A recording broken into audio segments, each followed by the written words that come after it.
অনুশীলনী ৩-৫ ১৪ নম্বর অঙ্কটি। ক একটি কাজ পি দিনে করে, খ 2 পি দিনে করে। তারা একটি কাজ আরম্ভ করে এবং কয়েকদিন পর ক কাজটি অসমাপ্ত রেখে চলে গেল। বাকি কাজটুকু খ ৮ দিনে শেষ করে। কাজটি কত দিনে শেষ হয়েছিল? মনে করি কাজটি টি দিনে শেষ হয়েছিল, অর্থাৎ শুরু থেকে শেষ পর্যন্ত কাজটি করতে মোট টি দিন সময় লেগেছিল। আমরা চিত্রে একটু লক্ষ্য করি, কাজটা শুরু থেকে শেষ পর্যন্ত টি দিন লেগেছিল, একটানা টি দিন, এবং খ শুরুতে থেকে শেষ পর্যন্তই কাজ করেছে।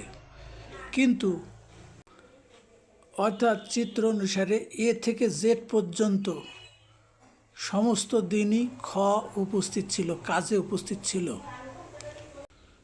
কিন্তু ক এ থেকে জেড পর্যন্ত সমস্ত দিন উপস্থিত ছিল না, শেষের কয়েকদিন সে অনুপস্থিত ছিল, অর্থাৎ সে এ থেকে পি পর্যন্ত উপস্থিত ছিল।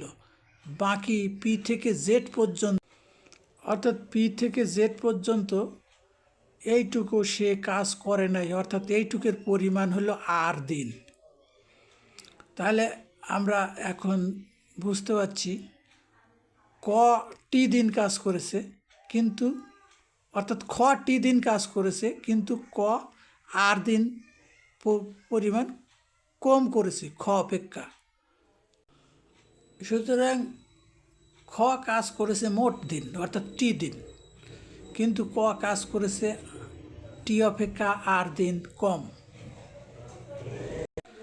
আমরা একটু বোঝার সুবিধার জন্য যদি জানা রাশির ব্যবহার করি, যেমন খ কাজটি করেছিল 10 দিন, অর্থাৎ কাজ হতে মোট 10 দিন সময় লেগেছিল, আর ক শেষে 3 দিন করে নাই। তাহলে কর কাজের পরিমাণটা কত হবে? 10 - 3 7 দিন, অর্থাৎ এখানে 10 হলো টি আর হলো 3। কিন্তু আমাদের এরকম জানা রাশি নেই, এই কারণেই আমাদের এখানে টি এর কাজের পরিমাণ, কয়ের কাজের পরিমাণ টি - আর অজানা রাশির বিয়োগফল হিসাবেই রেখে দিতে হবে। যেহেতু প্রশ্নে আমাদের বলা আছে ক পি দিনে করে একটি কাজ, সুতরাং আমরা ঐকিক নিয়মের মাধ্যমে এটা একটু বুঝে নেব যে ক পি দিনে করে এক কাজ, বা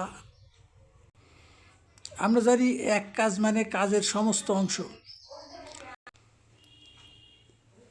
পি দিনে যদি এক কাজ করে, একদিনে করবে অবশ্যই কম, অর্থাৎ পি ভাগ, সুতরাং একদিনে করে সে 1/p কাজ।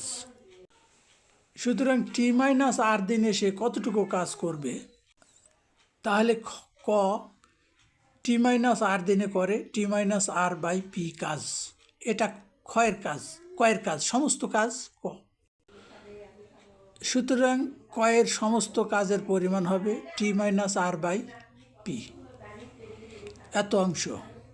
এবার আমরা ক্ষয়ের কাজের পরিমাণ বের করব, যেহেতু দেওয়া আছে খ 2p দিনে করে এক কাজ, সুতরাং খ একদিনে করবে 1/2p কাজ, এবং খ টি দিনে করবে t/2p কাজ,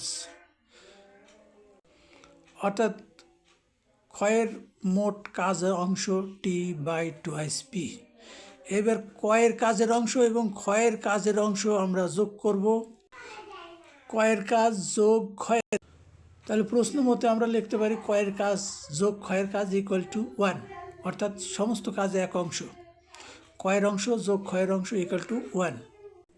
যেহেতু একটা ভগ্নাংশ, সুতরাং এখানে আমাদের লসাগু করতে হবে লসাগুর নিয়ম মেনে। এখানে লসাগু হচ্ছে 2p, সুতরাং লসাগু করে আমরা যেটা পেলাম 2 × t - R + t divided by 2p = 1। এবার আমরা বজ্রগুণন করে, লসাগু করার পর বজ্রগুণন করে একদিকে পাচ্ছি 2p - 2r + t = 2p, এবার আমরা টিগুলি একসঙ্গে যদি যোগ করি, অর্থাৎ 3t equal to twice p plus twice r. আমরা 2 এখানে কমন নিতে পারি, 2 into p plus r. T এর সঙ্গে 3 গুণিতক অবস্থায় ছিল, সুতরাং ডান পাশে যা ভাগ হয়েছে, আমরা টি এর মান পেলাম 2/3 পি প্লাস আর। অর্থাৎ টি আমরা ধরে নিয়েছিলাম যে কাজটি শেষ হতে যত দিন লেগেছিল তার পরিমাণ হলো টি। সুতরাং প্রশ্ন ছিল কাজটি কত দিনে শেষ হয়েছিল। উত্তর হলো কাজটি শেষ হয়েছিল 2/3 পি প্লাস আর দিনে।